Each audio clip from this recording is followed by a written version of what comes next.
ଜଣେ ସେଠ ଥିଲେ।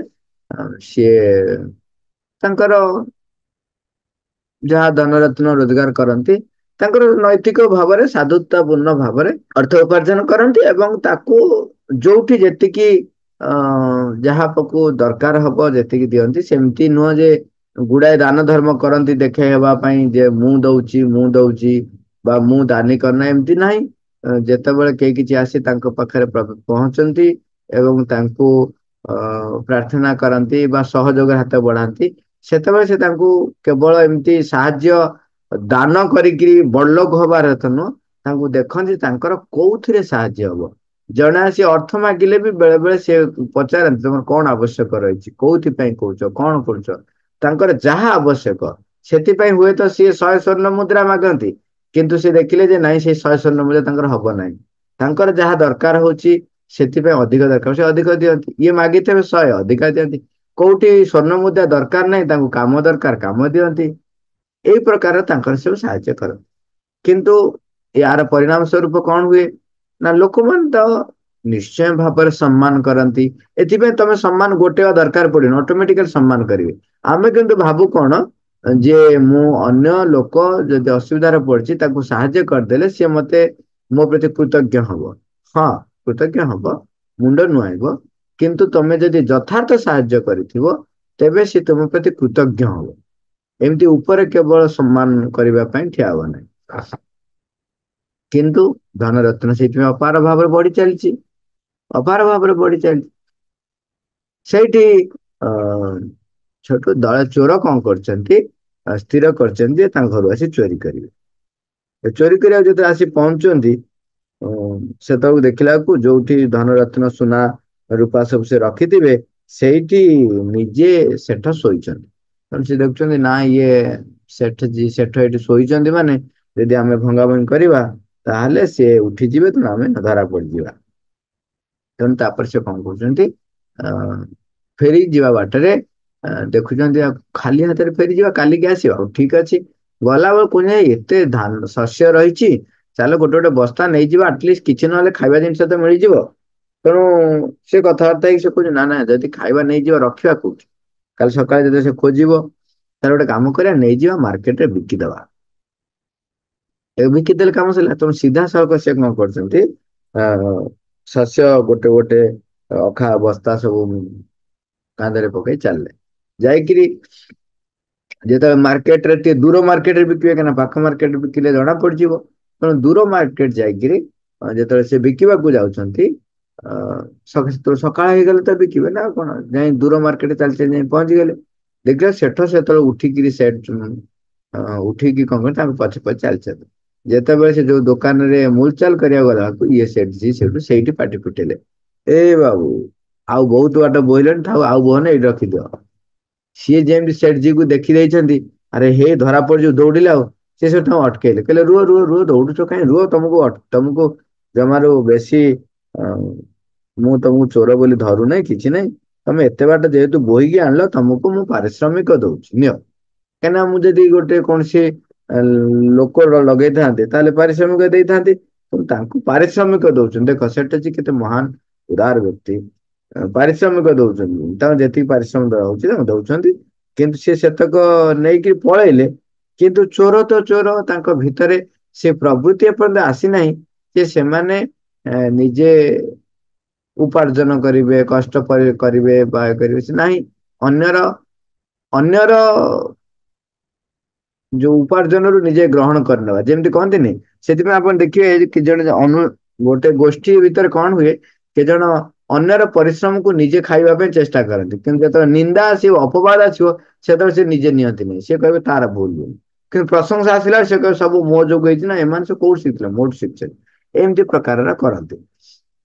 ତେଣୁ ଏଠି ସିଏ ପଳେଇ ଯାଉଛନ୍ତି ଦେଖନ୍ତୁ ଏଠି କେହି କେହି ସେଇଠି ଲୋକ ସୁଧୁରି ଯାଇଥାନ୍ତେ କିନ୍ତୁ ସିଏ ନ ସୁଧୁରିକି କଣ କଲେ କହିଲେ ସେଠ ଆମକୁ ଏତିକି ପଇସା ଥିଲା ହଉ ର କାଲି ଯାଇ କରିବା। ତେଣୁ ସେ ତାପର ଦିନ ଆସୁଛନ୍ତି କଣ କରିବା ପାଇଁ ନା ପୁଣି ମାନେ କିଛି ଦିନ ଅନ୍ତରେ ସେଠଜୀ ଜଗି ରହୁଛନ୍ତି। ଦିନେ ସେ ଚେଇଁକି ରହିଛି ଶୁଣିଲେ ଯେ ସେମାନେ ଆସି ପହଞ୍ଚି ଯାଇଛନ୍ତି। ମାନେ ଜାଣିଲେ ଯେ ଚୋର ଆସୁଛନ୍ତି ବୋଲି ଦେଖିଲେ ନା ସାଙ୍ଗେ ସାଙ୍ଗେ ସିଏ ଗୋଟେ ପ୍ଲାନ କଲେ ତାଙ୍କ ପତ୍ନୀ କୁ କହିଲେ ଯେ ତୁମେ ତାଙ୍କର ଗୋଟେ ପ୍ଲାନିଂ ହେଇଗଲା। ସେ ଯେତେବେଳେ ଚୋର ଆସୁଛନ୍ତି ସେତେବେଳେ ତାଙ୍କ ପତ୍ନୀ ଉଠି କହୁଛି ମୁଁ ସ୍ୱପ୍ନ ଦେଖିଲି, ମୁଁ ସର୍ଟ ରେ କହୁଛି ସମୟ ଅନୁସାରେ ଟିକେ ସାରିଦବା, ଯେ ଆମ ଘରୁ ସବୁ ଚୋର ଚୋରି କରି ନେଇଯାଇଛନ୍ତି ଆଉ ତମେ ସେ ଯୋଉ ଟ୍ରେଜରୀ ଯୋଉ ଜିନିଷ ଅଛି ତାକୁ ଆଣିକି ଆଉ ଗୋଟେ କୋଉଠି ଜାଗା ରଖିଦେବ। ନା ହଁ ମୁଁ ଜାଣିଛି ବା, ଚୋରଙ୍କ ଉପରେ କଣ ଭରସା ଅଛି, ସେଇଥିପାଇଁ ମୁଁ ସବୁ ଯାକ ଅ ଖଜାନା ଗୁଡାକ ବାନ୍ଧି ବୁନ୍ଧିକି ଆମ ବଗିଚାର ଯୋଉ ଜମି ପାଖରେ କୂଅରେ ପକେଇ ଦେଇଛି। ଚୋର କୋଉଠି ଜାଣିବ ସେଠି ଯେ ତାକୁ କାଢିବ। ଦେଖନ୍ତୁ ସେଠି ସିଏ ଚେଷ୍ଟା କଲେ ତାକୁ ବଦଳେଇବା ପାଇଁ କିନ୍ତୁ ସେ ନ ବଦଳିକି ପୁଣି ଆସିଛନ୍ତି, ତେଣୁ ଏଠି ସେ କଣ କଲେ ଗୋଟେ ଉପାୟ କଲେ। ତେଣୁ ତାର ପରିଣାମ ସ୍ୱରୂପ ସେମାନେ ସବୁ ଲାଗିଗଲେ, ଯାଇକି କଣ କଲେ କୂଅରୁ ସବୁ ପାଣିକୁ କାଢିବାକୁ ଆରମ୍ଭ କଲେ, କାଢିକି ଜମିକୁ ପାଣି ମରିଗଲା, କୂଅ ଖୋଳି ଖୋଳି ଖୋଳି ଖୋଳି ସକାଳ ହେଇଗଲାଣି କାଦୁଅ ଭର୍ତ୍ତି। ପୁଣି ସେଠି ଦେଖା ହେଇଗଲେ, ସେଠି ଉଠିକି ଗଲେ, ସିଏ ଦେଖିଲେ ଯେ ଆଉ ମିଳିଲା ନାହିଁ ଧନରତ୍ନ, ଜାଣିଲେ ଯେ ସେଠଜି ତାଙ୍କୁ ମୂର୍ଖ ବନେଇଛନ୍ତି। ସେଠଜି ତାଙ୍କୁ ପୁଣି କହୁଛନ୍ତି ଦେଖ ତମେ ଯାହା ହଉ ମୋ ପାଣି ଦେଇଦେଲ ମୋ ଜମିରେ, ତେଣୁ ମୁଁ ତୁମକୁ ପାରିଶ୍ରମିକ ଦଉଛି ଆଉ ତୁମେ ଯେ ନିଜେ ପରିଶ୍ରମ କରିକି ଅର୍ଥ ଉପାର୍ଜନ କରିବାକୁ ଚେଷ୍ଟା କର। ସେ ପୁଣି ପାରିଶ୍ରମିକ ନେଲେ କିନ୍ତୁ ପଳେଇଲେ, ତଥାପି ସୁଧୁରିବାର ନା ନାହିଁ। ନେକ୍ସଟ ଟାଇମ କହିଲେ ର ଦଉଚି, ସେଠ ଯୋଗୁ ଏକାଥରେ ମାରିଦେଲେ ସରିଗଲା ଆଉ ସବୁ ଯାକ ଆମର ହେଇଯିବ। ତା ପରଦିନ ମାରିବା ପାଇଁ ପୁରା ଧରିକି ଆସିଲେ। ସେତେବେଳକୁ ସେଠି ଦେଖିଥିଲେ ସବୁ ଯନ୍ତ୍ରପାତି ଅସ୍ତ୍ର ଫସ୍ତ୍ର ଧରିକି ଆସୁଛନ୍ତି ଦୂରରୁ, ସେ ଜାଣିଲେ ଯେ ସେଇ ଚୋର ମାନେ ହିଁ ଆସିଛନ୍ତି। ସେ ଦେଖିଲେ ନା ବର୍ତ୍ତମାନ ହଉଛି କଣ, ସିଏ ତାଙ୍କର ବୁଦ୍ଧି ଅର୍ଜନ କରିବେ କଣ ପାଇଁ, ଯେ ଯୋଉ ବ୍ୟକ୍ତି ଯେତେବେଳେ ନ ସୁଧୁରୁଛି ତାକୁ ସୁଯୋଗ ଦିଆଗଲା କିନ୍ତୁ ତଥାପି ସେ ନିଜେ ପରିବର୍ତ୍ତନ ହବା ପାଇଁ ସେ ସୁଯୋଗକୁ ବ୍ୟବହାର କରୁନାହାନ୍ତି। ଆମେ ଅନେକ ସମୟରେ ଏଇଭଳିଆ କରୁ, ଆମକୁ ଅନେକ ବାର ସୁଯୋଗ ଦିଆଯାଏ, ବାରମ୍ବାର ଦେଖେଇ ଦିଆଯାଏ ତମର ଭୁଲ ଏଇଠି ରହିଛି ତମେ ତା ଦେହରେ ବଦଳି ଯାଅ, ଯଦି ନ ବଦଳନ୍ତି ତାର ଅସୁବିଧା ହୁଏ। ତାପରେ ସେଠୁ ସେ କଣ କରିଛି ପ୍ଲାନିଂ କରିକିରି ଘର ପାଖ ଲୋକଙ୍କୁ ଡାକିବା ପାଇଁ କଥାବାର୍ତ୍ତା କରି ସ୍ତ୍ରୀ ତାଙ୍କ ପତ୍ନୀଙ୍କ ସହିତ ସେ ଭଲ ପ୍ଲାନ ଟେ କରିଛନ୍ତି। କରିକି ଘର ପାଖ ଲୋକ ସବୁ ଦୌଡା ଦୌଡେଇକି ଆସିଛନ୍ତି, ଏବଂ ଆସିଲା ପରେ ଅ କେମିତି ଆସିବେ, ଡାକିଦେଲେ ତ ହଠାତ୍ ଆସିବେନି, ତେଣୁ ସେ ତାଙ୍କ ପତ୍ନୀଙ୍କ ସହିତ କଥାବାର୍ତ୍ତା କରୁଛନ୍ତି। କଣ କଥାବାର୍ତ୍ତା, ଆଉ ଯେ ଆମର ଯଦି ପୁଅଟେ ହୁଏ କି ଝିଅଟେ ହୁଏ, ଧର ଯେ ପୁଅଟେ ହେଲା ତାର କଣ ନାଁ ରଖିବା। ସିଏ ଯୋଉଠୁ ଗୋଟେ ତାଙ୍କ ସ୍ତ୍ରୀ ଗୋଟେ ଭଲ ନାଁ କଣ କହୁଛନ୍ତି, ଶୋଇପଡିଥିଲେ ଉଠେଇକି ଜବରଦସ୍ତ ପଚାରୁଛନ୍ତି, ମାନେ କି କଷ୍ଟକର କଥା। ସିଏ ଗୋଟେ ନାଁ କହୁଛନ୍ତି, ନା ନା ନା ମୁଁ ରଖିବି, ସେ ତାଙ୍କ ପଡିଶା ଘରର ଜଣକ ଲୋକଙ୍କ ନାଁ ସେ କହୁଛନ୍ତି, କିଏ ସେ ସେଠ ସେଠୁ ଇଏ କହିଲେ ମୁଁ ଏଇଆ ରଖିବି, ସିଏ ଯୋଉ ନାଁ କହିଲେ ଇଏ ମନା କରି ତାକୁ କହିଲେ ଏଇଆ ରଖିବି। ସେଠୁ ତାପରେ ହଉ ଠିକ ଅଛି ତମେ ଯାହା ରଖୁଛ ରଖ ମୁଁ ଶୋଇବି। ଆରେ ସେ ନିଦରେ ଶୋଇଥିଲା ଗୋଟେ ଲୋକଟା ଉଠେଇକି କହ ହଉ ହେଲା ତମେ ରଖିଲ ରଖିଲ ଆଉ ସେଇଆ ରହିବ ଯାଅ, କହିକି ସେ ଶୋଇବାକୁ ଯାଉଛନ୍ତି। ଆଜ୍ଞା ରୁହ ମ, ଯଦି ଆମେ ତାପରେ ଯଦି ଦ୍ଵିତୀୟ ସନ୍ତାନ ଆସିଲା ତା ନାଁ କଣ ରଖିବି, ନା ଯାଅ ତମେ ଗୋଟେ କାମ କର ତା ନା ଚୋର ରଖିଦବ ଯାଅ। କିଏ ତା ସ୍ତ୍ରୀ ରାଗିଗଲା, ସବୁବେଳେ ତମେ ଗୋଟେ ଚଲେଇଛ ଗୋଟେ ରାତି ଅଧରେ ଉଠଉଛ। ସେଠୁ ଇଏ କହିଲେ ହଉ ଠିକ ଅଛି ତା ନା ଚୋର ରଖିବା, ଭେରି ଗୁଡ ଭେରି ଗୁଡ। ସେଠୁକୁ ଇଏ ପୁଣି ଶୋଇବାକୁ, ରୁହ ଟିକେ ଶୁଣ ଟିକେ ମୋ କଥା।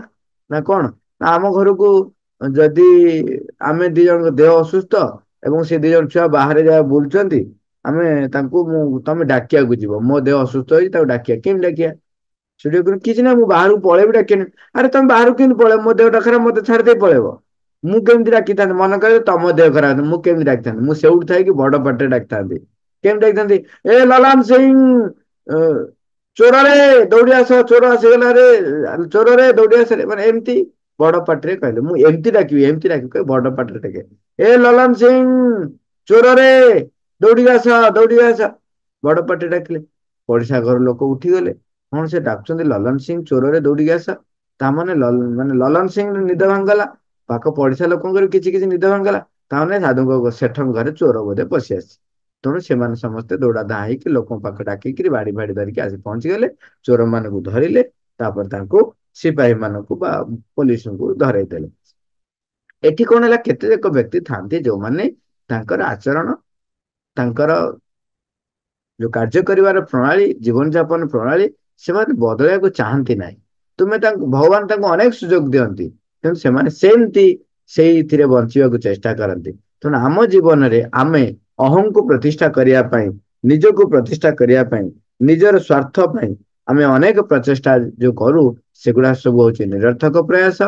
ଯଥାର୍ଥ ପ୍ରୟାସ ହଉଛି ଭଗବାନ କେମିତି ପ୍ରତିଷ୍ଠିତ ହେବେ, ମୋ ଭିତରେ ମୋ ଅନ୍ତରାତ୍ମାକୁ କେମିତି ଆବିଷ୍କାର କରିବି। ସେଥିପାଇଁ ମୋର ଜୀବନ ପ୍ରଣାଳୀ ଆମେ ଦେଖୁଛନ୍ତି, ଆମେ ଯୋଉ ପ୍ରକାରର ଚିନ୍ତା ଚେତନା ରହିବା ଆମ ଜୀବନ ସେଇ ଅନୁସାରେ ତିଆରି ହଉଛି। ଯୋଉ ପ୍ରକାର ଜୀବନ ପ୍ରଣାଳୀ କରିବା ସେଇ ଅନୁସାରେ ମୋର ମନ ପ୍ରାଣ ଶରୀର ଉପରେ ଚୈତ୍ୟର ପ୍ରଭାବ ପଡିବ। ତେଣୁ ମୁଁ ଶବ୍ଦ, ନିଦ୍ରା, ଖାଦ୍ୟ, ବ୍ୟକ୍ତି, ଯାହା ସହିତ ବି ପରିବେଶ ମୁଁ ଏମିତି ପ୍ରସ୍ତୁତ କରିବି ଯେପରି ଚୈତ୍ୟ ଆବିଷ୍କାର ଏବଂ ମୋର ଯଥାର୍ଥ ଅଗ୍ରଗତି ବା ଚେତନାର ଅଗ୍ରଗତିରେ ଏଗୁଡିକ ସାହାଯ୍ୟ କରିବ। ସେଥିପାଇଁ ଆମେ ପ୍ରୟାସରତ ରହିବୁ। এইটা হচ্ছে যথার্থ প্রয়াস, যথার্থ জীবন প্রণালী। এবং যদি ଦେଖିବେ ଶବ୍ଦ ବି ନିରର୍ଥକ ଶବ୍ଦ ଆଉ ବାହାରିବ ନାହିଁ। ମା, ଥ୍ୟାଙ୍କ ୟୁ ଅଲ୍, ହରଓଭାର।